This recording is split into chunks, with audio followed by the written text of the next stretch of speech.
Moi, je vais devoir me réjouir de la pertinence du projet Dakar Bi Ñu Bokk, parce qu'en réalité, c'est une équipe qui est là avec une vision.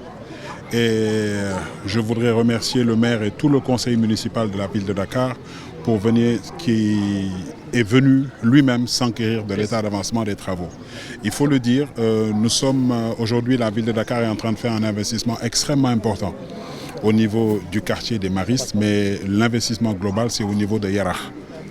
De Hann Bel-Air, pardon, excusez-moi. Au niveau de Yarakh, il y a eu un investissement qui a été fait de 270 millions sur la grande mosquée. Il est prévu un pavage au niveau de la grande mosquée de Yarakh. Et ici, au niveau des Maristes, la stratégie qui a été déployée par l'équipe municipale, c'est d'abord d'intervenir pour fluidifier le trafic. Comme vous le savez, Mariste est un quartier enclavé où vous avez une ou deux grandes voies. Et aujourd'hui, l'idée, effectivement, c'est pour permettre une circulation assez fluide au niveau interne des Maristes. Mais surtout nous réjouir de la rapidité et de la qualité des travaux. Je pense que tous les techniciens qui ont eu à passer ici ont eu à apprécier effectivement le travail qualitatif qui a été fait, mais surtout dans un délai très réduit. Je montrais tout à l'heure au maire de Dakar la situation de référence à la date du 4 octobre. C'est pour vous dire qu'à la date du 4 octobre, c'était du sable. Mais sur certaines réalisations, en fait, je veux dire qu'on est à 98%.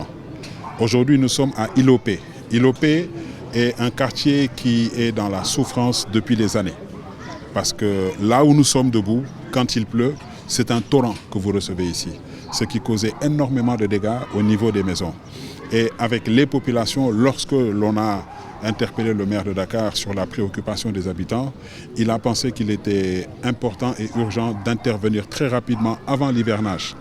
Donc c'est pour vous dire encore une fois l'écoute que le maire a vis-à-vis déjà des préoccupations de Hann, mais la particularité aujourd'hui de Hann, c'est que sur 3 ans, nous allons recevoir des financements importants pour améliorer en tout cas le cadre de vie. Ça va être d'importants investissements, par exemple, sur la voirie, sur le pavage.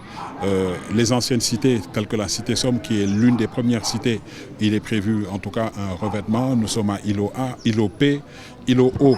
Vous avez pu voir ce qui a été fait à partir des cours Sainte-Marie de Hann, qui est en fait une institution aujourd'hui qui est là depuis des décennies et qui va en fait connaître effectivement une en tout cas revalorisation du point de vue de l'espace, en tout cas en termes d'aménagement.